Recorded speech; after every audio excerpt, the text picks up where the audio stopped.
আসসালামু আলাইকুম। এই দৃশ্যটি দেখার মাধ্যমে আমাদের জীবনে অনেক কিছু শিক্ষা নেয়ার আছে। যারা সঠিক শিক্ষা নিতে চায়, ভালো কিছু জানতে চায়, তাদের জন্য রয়েছে এই ভিডিওতে অনেক বড় একটি শিক্ষা। এই ভিডিওতে আপনি দেখতে পাচ্ছেন 10 থেকে 12টি সিংহের একটি দল মিলে একটা আফ্রিকান মহিষ শিকার করছে। এমন একটা অবস্থায় যদি আপনি নিজে থাকতেন তাহলে কি করতেন? নিজেকে একবার এই অবস্থায় রেখে দেখুন তো, বাঁচার কোনো রাস্তা খুঁজে পাচ্ছেন? কোনো রাস্তা নেই। কিন্তু একটু নিখুঁত ভাবে দেখুন, এখানে মহিষটি একাই প্রতিনিয়ত এতগুলো সিংহের সাথে লড়াই করে যাচ্ছে, বাঁচার জন্য বিভিন্ন ভাবে চেষ্টা করে যাচ্ছে।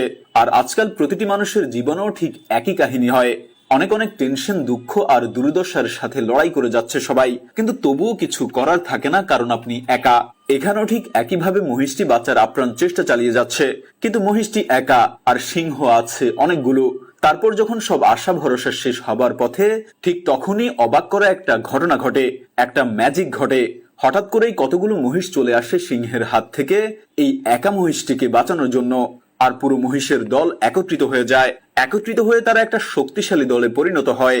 আর এতে করে সেই সিংহের দল বুঝে যায় এত শক্তিশালী মহিষের দলের সাথে লড়াই করা মুশকিল আর কঠিন কাজ হবে। সিংহ যতই বনের রাজা হোক না কেন, তবুও মহিষের শক্তিশালী দলকে দেখে সিংহের দল পিছু হটে যায় আর সেখান থেকে দৌড়ে পালিয়ে যায়। এই ভিডিও থেকে আমরা একটা শিক্ষা নিতে পারি যে পুরো বিশ্বের যেখানেই মুসলমানদের উপর অন্যায়, জুলুম, অত্যাচার হচ্ছে না কেন, সেখানে যদি সব মুসলমানরা একত্রিত হয়ে প্রতিবাদ করে, তাহলে কারো সাহস হবে না দ্বিতীয়বারের মতো মুসলমানদের গায়ে হাত তোলার, জুলুম করার। কিন্তু আজকাল মুসলমানরাই মুসলমানদের দুশ্মন হয়ে উঠেছে, কেবল নিজের স্বার্থই দেখতে তারা ব্যস্ত। সেজন্যই মুসলমানদের উপর এত অত্যাচার আর নিপীড়ন। এই ভিডিওর মাধ্যমে আরো একটি বিষয়ের উদাহরণ দেয়া যায়। এই মহিষ একটি সত্যিকারের বন্ধুর প্রয়োজনীয়তা ও গুরুত্ব বুঝিয়ে দেয়। আর সেই সত্যিকারের বন্ধুর প্রয়োজনীয়তা থাকতে পারে আপনার পার্সোনাল লাইফে কিংবা বিজনেসে, ফিনান্সিয়ালি সাহায্যের ক্ষেত্রে অথবা শারীরিক কোনো বিষয়ে। আপনি কি আপনার সমস্যাগুলোতে একাই লড়াই করতে যাচ্ছেন, নাকি আপনার বন্ধু আপনাকে সাপোর্ট দেওয়ার জন্য আসছে? আপনার যারা ক্লোজ ফ্রেন্ড আছে, যারা আপনার অনেক কাছের, আপনার পরিবারের মতোই, তারা কি আপনার খারাপ সময়ে আপনাকে সাপোর্ট দিতে আসে, নাকি শুধু দূর থেকে চেয়ে চেয়ে দেখতেই থাকে? আপনার যদি এমনটা মনে হয় যে আপনার আশেপাশের সব বন্ধুরাই কেবল আপনার খারাপ সময়ে চেয়ে চেয়ে দেখতেই থাকে, নিজ থেকে আপনাকে সাহায্যের জন্য এগিয়ে আসে না, আশেপাশে সাপোর্ট করার মতো কাউকেই পাচ্ছেন না, তাহলে হয়তো সেই সময় এসে গেছে যখন আপনার বন্ধু বান্ধবদের প্রখর করে দেখতেই হবে। এরকম সুবিধাবাদী বন্ধুদের জীবন থেকে সরিয়ে দিতে হবে। ইতিহাস সাক্ষী অসাধারণ কিছু বন্ধুত্বের। একজন সত্যিকারের বন্ধু কখনোই বন্ধুকে ছেড়ে যায় না, সুখ দুঃখে আপদে বিপদে সবসময় ছায়ার মতো পাশে থাকে। কুরাইশদের অত্যাচারে অতিষ্ঠ হয়ে মহানবী হযরত মুহাম্মদ সাল্লাল্লাহু আলাইহি সাল্লাম যখন মদিনায় হিজরত করেন, তখন নিজেদের জীবন বাজি রেখে নবীজির হিজরতের সঙ্গী হন আবু বকর রাদিয়াল্লাহু তাআলা। তিনি ছিলেন নবীজির সবচেয়ে প্রিয় বন্ধু।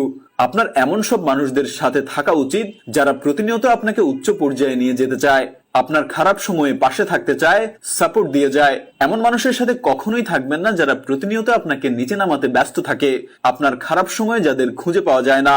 এমন সব সেলফিশ মানুষদের থেকে দূরে থাকবেন, তা না হলে জীবনে উন্নতি করতে পারবেন না। এমন একটি দলকে নিজেদের বন্ধু বানাবেন যারা এই মহিষের দলের মতোই আপনাকে বিপদ থেকে উদ্ধার করতে ছুটে আসে, যারা আপনাকে বলবে আমরা সাথে আছি, তুমি এগিয়ে যাও। মনে রাখবেন, একজন সত্যিকারের বন্ধু সোনার চেয়ে দামি। সেই সত্যিকারের বন্ধুর কদর করতে শিখুন। আল্লাহ সুবহানাহু ওয়া তাআলা পৃথিবীকে মুমিনদের জন্য পরীক্ষাগার বানিয়েছেন। এখানে তিনি বিপদ, মুসিবত, ভয়, ক্ষুধা ইত্যাদি দিয়ে পরীক্ষা করেন। এটি নিতান্তই সাময়িক। এতে বিচলিত না হয়ে ধৈর্যের সাথে কঠিন সময় পাড়ি দিতে হবে। অন্যের বিপদ মুসিবত দেখলে মানবিক আচরণ করতে হবে। নিজের জীবন যেন বিপন্ন না হয় সেদিকে খেয়াল রেখে অপর ভাইয়ের বিপদে ঝাঁপিয়ে পড়তে হবে। রাসূলুল্লাহ সাল্লাল্লাহু আলাইহি সাল্লাম বলেছেন, মুমিন মুমিনের জন্য ইমারত সদৃশ্য, যার এক অংশ অন্য অংশকে মজবুত করে। এরপর তিনি হাতের আঙুলগুলো অন্য হাতের আঙুলের ফাঁকে ঢোকালেন। মহান আল্লাহর উপর অগাধ বিশ্বাস রাখতে হবে যে তিনি অবশ্যই বান্দার জন্য কল্যাণকর সিদ্ধান্ত নিয়ে থাকেন এবং তিনি বিপদ থেকে উদ্ধার করবেন এবং সাময়িক বিপদের বিনিময়ে আরো উত্তম কোন নেয়ামত দিয়ে পুরস্কৃত করবেন। এরশাদ হয়েছে, যখন তারা বিপদে পতিত হয় তখন বলে, নিশ্চয়ই আমরা আল্লাহর জন্য এবং আমরা সবাই তারই সান্নিধ্যে ফিরে যাব। এরাই তারা যাদের প্রতি তাদের রবের পক্ষ থেকে বিশেষ অনুগ্রহ এবং রহমত বর্ষিত হয়, আর তারাই সৎ পথে পরিচালিত। ইসলাম ধর্মে অন্যের বিপদে এগিয়ে আসাকে বেশ গুরুত্বের সঙ্গে বিবেচনা করে এটাকে সওয়াবের কাজ বলে ঘোষণা করেছে। মানুষের বিপদের সবসময় মানুষকে এগিয়ে আসা উচিত। কখনো কাউকে বিপদের মুখে ঠেলে দিয়ে পালিয়ে যাওয়া কাপুরুষের কাজ। কখনো কারো উপকারে না আসলেও কখনো কারোর ক্ষতির কারণ হওয়া উচিত নয়। আমরা অনেক সময় মানুষ বিপদে পড়লেও এগিয়ে আসি না, দেখে পালিয়ে যাই, কিন্তু আমরা এটা ভাবি না যে এরকম বিপদে আমরাও পড়তে পারি, আর তখন মানুষ আমাদেরকে বিপদের মুখে ফেলে চলে যাবে, ঠিক যেমন আমরা মানুষকে বিপদের মুখে ফেলে পালিয়ে যাই। বিপদ মানুষের বলে আসে না, কখন কোন মানুষের কিভাবে বিপদ আসবে, কোন দিক দিয়ে বিপদ আসবে আমরা কেউ বলতে পারি না। এজন্য কেউ বিপদে পড়লে সবসময় চেষ্টা করা উচিত তার বিপদে যতটুকু সম্ভব সাহায্য করা, তার পাশে গিয়ে দাঁড়ানো, তার সামনে হাতটা এগিয়ে দেয়া। আবার আমরা অনেক সময় মানুষের ক্ষতির কারণ হয়ে যাই, মানুষকে বিপদের মুখে ঠেলে দিয়ে আমরা পালিয়ে যাই, কিন্তু আমরা এটা ভাবি না যাকে বিপদের মুখে ঠেলে দিলাম সেও একদিন আমাদেরকে এভাবে বিপদের মুখে ঠেলে দিয়ে চলে যেতে পারে বলছি কেন, অবশ্যই চলে যাবে, কারণ মানুষ মানুষকে দেখে শিক্ষা গ্রহণ করে, তখন আমাদের পাশে দাঁড়ানোর মতো আর কেউই থাকবে না।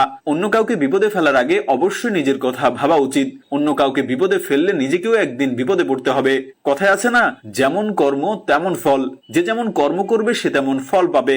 ভালো কাজের জন্য সবসময় মানুষের ভালো হয়, আবার খারাপ কাজের ফল সবসময় খারাপ হয়। আমরা যদি কারোর সাথে কোনো অন্যায় করি তাহলে আমাদের সাথেও একদিন অন্যায় হবে, আর যদি কারো বিপদে তার পাশে দাঁড়াই তাহলে অবশ্যই আমার বিপদেও তার আমার পাশে দাঁড়াবে।